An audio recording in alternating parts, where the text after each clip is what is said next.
आज आपण निघालोय सौंदत्तीच्या यल्लमा म्हणजेच श्री रेणुका देवीच्या दर्शनाला।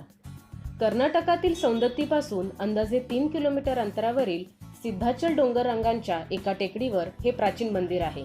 या टेकड्यांच्या जवळूनच मलप्रभा नदी वाहते। येथील रेणुका देवीची पतितांची देवी म्हणून पूजा केली जाते। हे ठिकाण धारवाडपासून अंदाजे 40 किलोमीटर तर बेळगावपासून साधारण 90 किलोमीटर अंतरावरती आहे। पूर्वी या ठिकाणी केवड्याचे बन असल्याचे देखील सांगितले जाते। सौंदत्ती येथील रेणुका मंदिर 16व्या शतकात रायबागच्या बोमाप्पा नाईक यांनी बांधले। 1975 पासून हे मंदिर कर्नाटक सरकारच्या नियंत्रणाखाली आहे। एप्रिल महिन्यात देवीची मुख्य यात्रा असते। वर्षभरातील विविध सण, नवरात्री, पौर्णिमा या दिवशी देखील कर्नाटक, महाराष्ट्र, आंध्र प्रदेश, गोवा इत्यादी ठिकाणाहून भाविक मोठ्या संख्येने येथे दर्शनास येतात।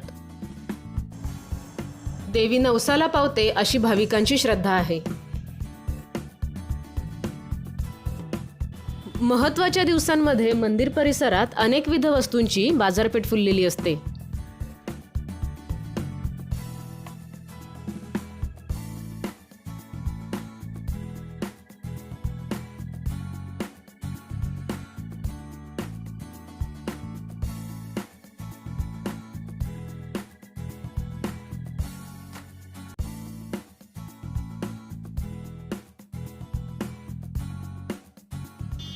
हा आहे मुख्य मंदिर परिसर।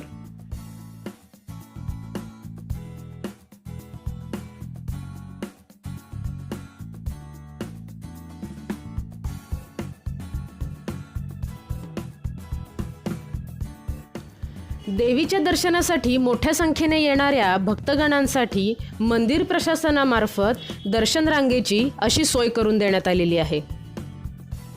त्याचबरोबर भक्तनिवासासारख्या इतर अनेक मूलभूत सुविधा देखील इथे उपलब्ध करून देण्यात आल्या आहेत।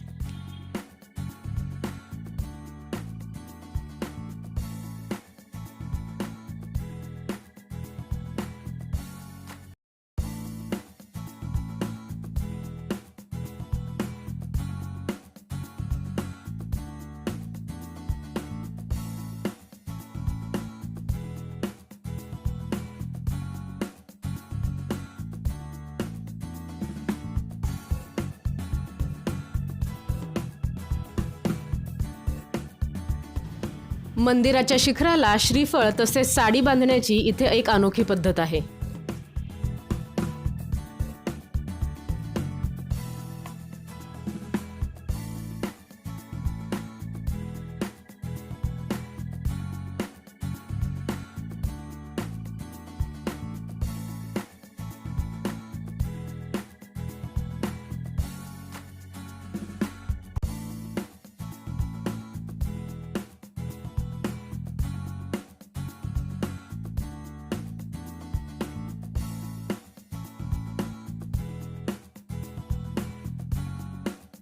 या ठिकाणी देवीला भंडारा, तेल, खोबरं कापूर अशा गोष्टी वाहण्याची पद्धत आहे।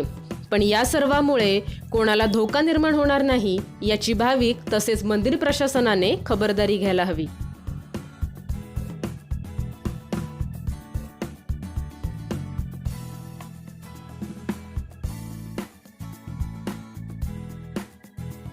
आता आपण मुख्य मंदिरातून बाहेर पडूया।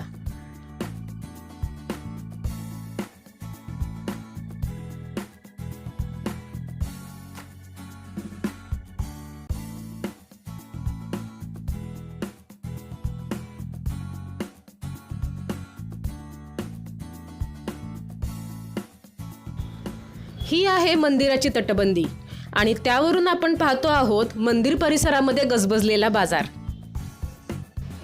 मंदिर परिसरामध्ये श्री रेणुका देवीचे पती जमदग्नी ऋषी, देवीपुत्र भगवान परशुराम तसेच मातंगी देवी यांची देखील मंदिरे आहेत। मंदिराच्या मागील बाजूस 3 कुंड असून भाविकांचे असे मानणे आहे की या कुंडातील पाण्याने आंघोळ केल्यास त्वचेचे आजार बरे होतात।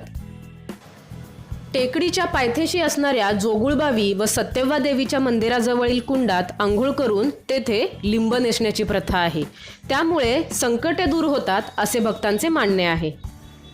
पूर्वी अनेक वर्षे प्रचलित असणारी देवदासी पद्धत याच मंदिराशी निगडीत आहे, परंतु आता या प्रथेला कायदेशीर बंदी देखील घालण्यात आली आहे.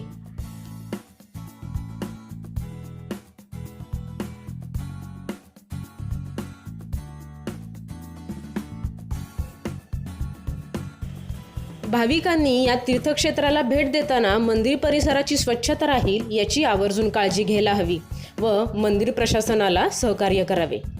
याच विनंतीसह तुमचा निरोप घेते. भेटूया आनंदी आनंदच्या पुढच्या भागात. तोपर्यंत नमस्कार.